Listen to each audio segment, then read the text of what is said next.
Stranger Things has played a significant role in bringing 80s nostalgia to the forefront of modern pop culture in recent years. However, while modern 80s-flavored movies and TV shows are nothing more than trips down memory lane, Stranger Things understands the climate of the decade better than most forms of like-minded entertainment. But what is it about the Duffer Brothers sci-fi series that makes it stand out from the pack?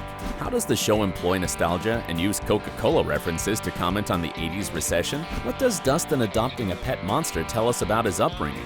And how does the show address the Dungeons & Dragons moral panic of the era? Let's dig into it. Hi, I'm Dylan, and you're watching OSSA Movies. Facing maturity. Who would have ever thought that a show about interdimensional monsters, Russian spies, and random Weird Al Yankovic references could perfectly encapsulate growing up in such an honest and complex way? There's no denying that Stranger Things is a love letter to all kinds of crazy shenanigans, but at its core, it's a coming-of-age story, and a damn good one at that. When they were creating the Netflix series, the Duffer Brothers drew upon various pop culture influences, real-world issues, and their cast's personal experiences to create a ragtag group of memorable characters who are easy to empathize with and relate to. In regards to the pop cultural inspirations behind the characters, stemming from everything from books to movies and beyond, especially when it comes to stories about the trials and tribulations of small-town life, many of which feature children as the protagonists. As soon as the show found its young actors, the Duffer Brothers tasked them with reading Stephen King's Stand By Me to get an idea of the type of characters they'd be playing. That story follows a group of children who discover a dead body, marking the end of childhood as they know it.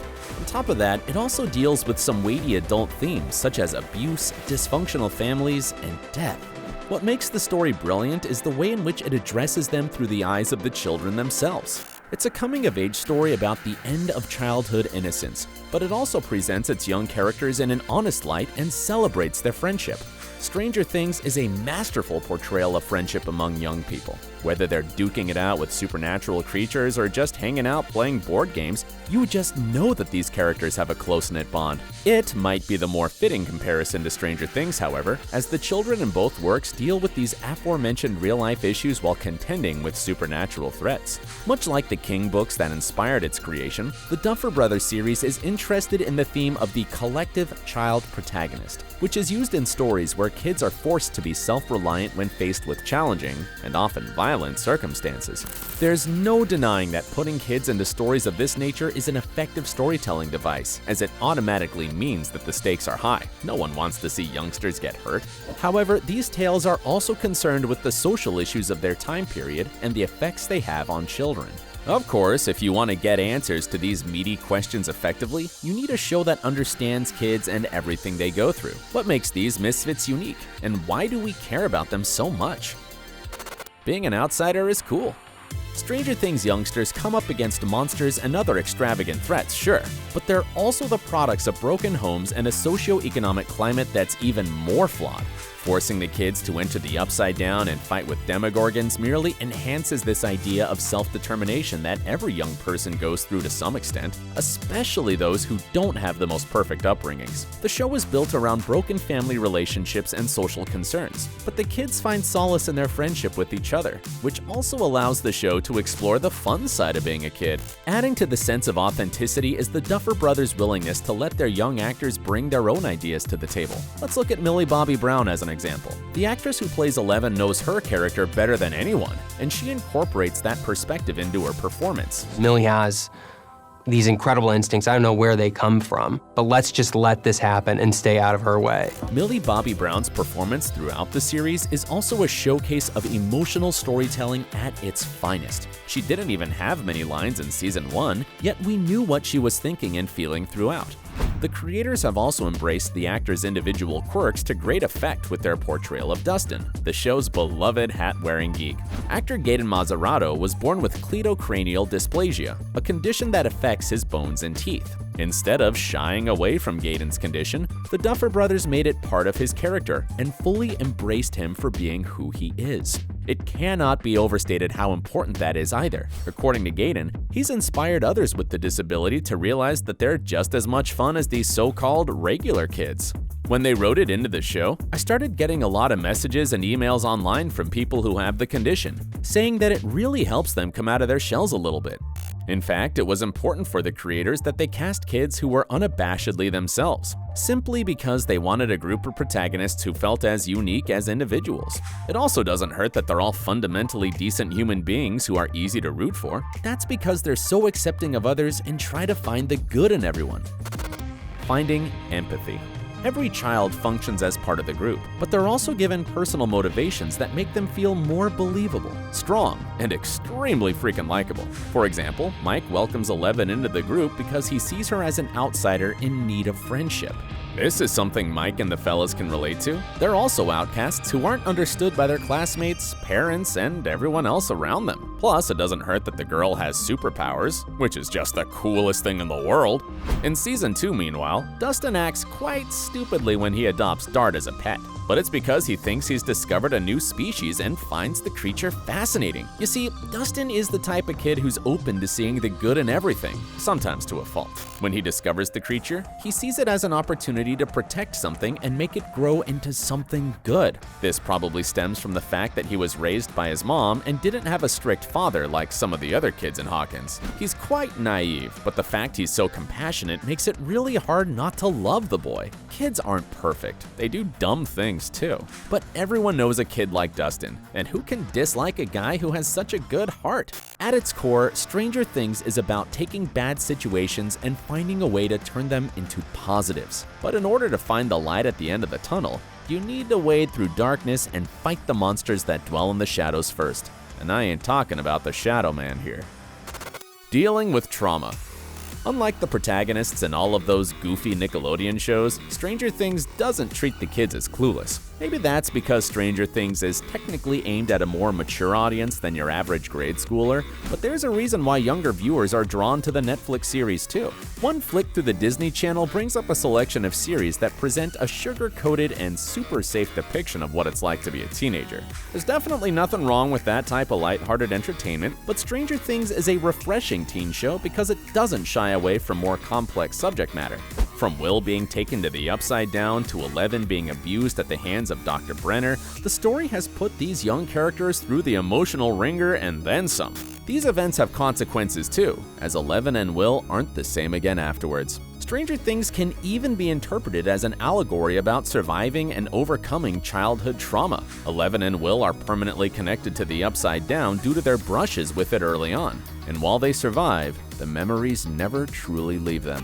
There's one moment in the third episode of Season 2 where Will is attacked by a shadow monster and is automatically reminded of his experience in the horrifying dimension. When he eventually returns to reality, he tells his mom that he can't remember what happened, only to eventually break down and describe his trauma. His reaction to the traumatic event echoes survivors of assault, and it's handled in such a brutally honest way. Similarly, Eleven's arc in Season 1 chronicles her recovery from a disturbing event. As a psychotherapist noted in The Observer, the magic child trope is often used to represent children with a dark past and their journey to overcome the trauma. She's initially very distrusting of everyone, but she eventually uses that vulnerability to channel her inner strength. This is often the case for kids who have experienced trauma in real life too. Surviving these terrible events can lead to them dealing with pretty much anything, even though the memories never fully go away. By having these characters show how it's possible to move on from bad experiences and refuse to buck to its pressures, Stranger Things is not only realistic,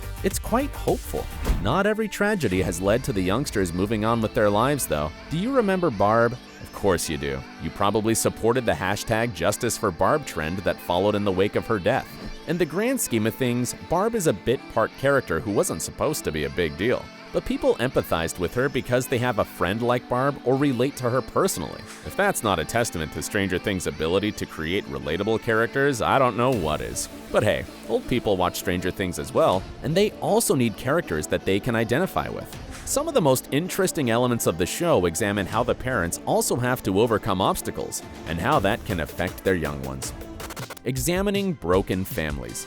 While the kids tend to grab most of the attention in Stranger Things, their parents also deserve a mention for their nuanced portrayals. Take Jim Hopper, for example. When we first meet him, he drinks too much, smokes a lot of cigarettes, and relies on anti-anxiety meds to get through the day. He no longer has his family, and his arc is all about redemption, which he finds in the form of Eleven. Hopper sees the telekinetic wonder not as some kind of freak, but as someone who needs protection and guidance. He couldn't give it to his own daughter, but it's not too late to start again. As in real life, Stranger Things features different parents with their own approaches to raising their children, some of which work better than others. These mothers and fathers are imperfect across the board too. They can only protect their kids so much, but that's good enough.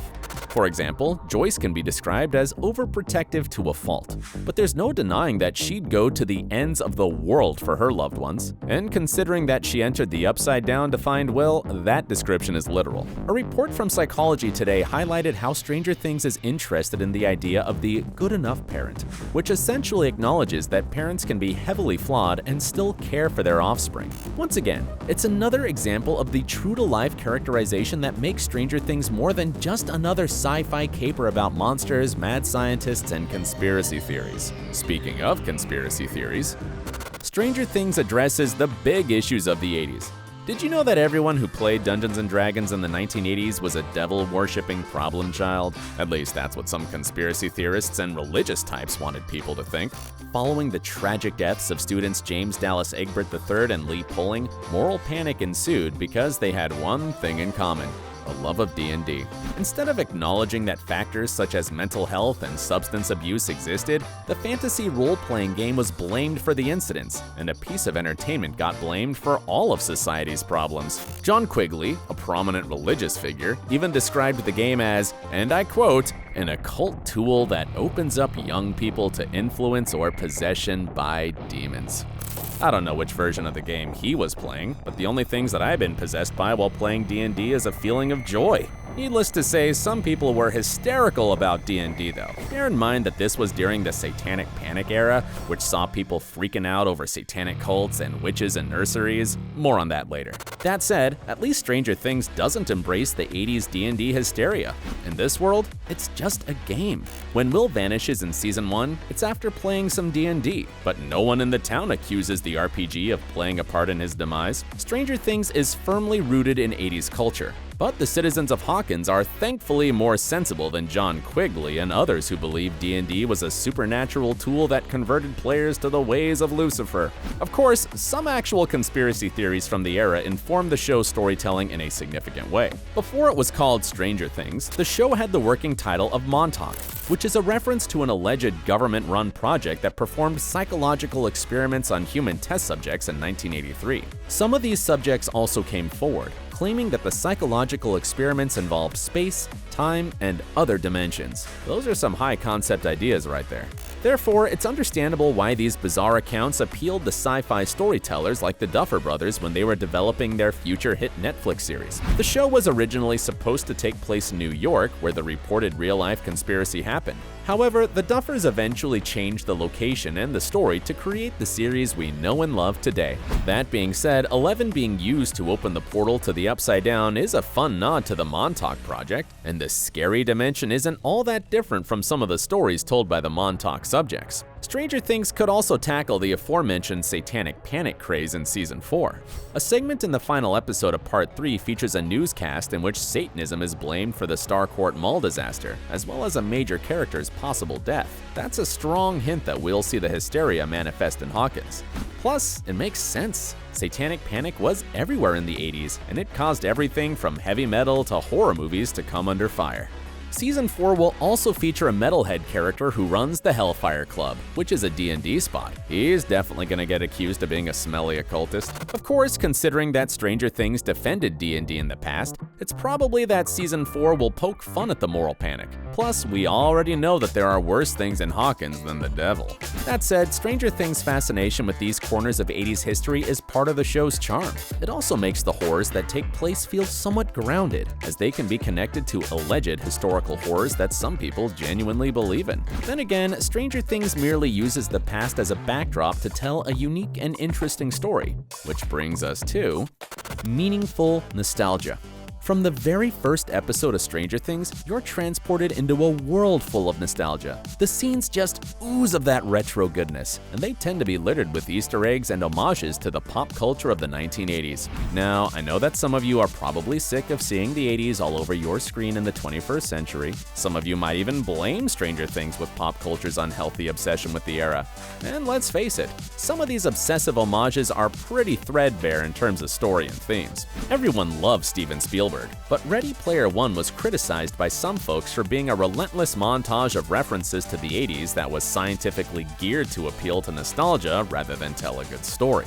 Following the success of Stranger Things, Netflix tried to milk the 90s with Everything Sucks. Unfortunately, that show was canceled after a single season, proving that it takes more than recreating the past to make a show with a future. So, what is it about Stranger Things nostalgia that works? What keeps fans returning besides going on an Easter egg hunt? It's simple. Stranger Things nostalgia adds meat to the storytelling and helps contextualize the decade in which the story is set. The show captures the memories of the Cold War and the anxieties it caused, as well as concerns pertaining to the economy, politics, militarism, and sexual discrimination that were commonplace back in the day. The effects of the 1980s recession and some of the over-the-top capitalism of that era played a big role in the last season. That said, it was often explored in lighthearted ways. Take the new Coke reference, for example. Coca-Cola was also hammered during the recession, so the company attempted to combat their economic decline with a brand new recipe that would make the soda entity a force again.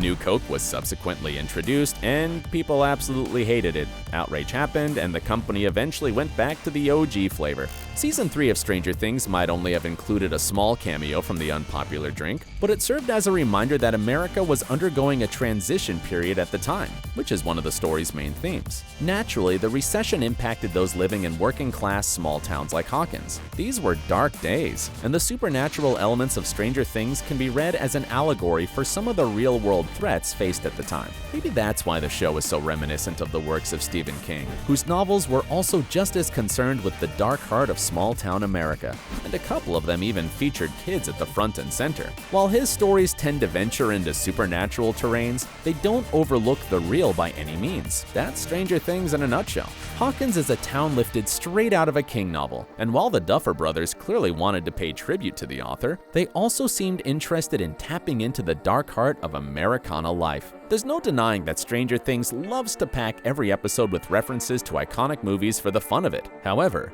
the show doesn't shy away from the warts and all aspects of the 80s, and that makes it more genuine than your average pop culture nostalgia mixtape. But now it's time to hear from you. What do you love about Stranger Things? Let us know in the comments below, and while you're here, be sure to watch more of our Stranger Things videos.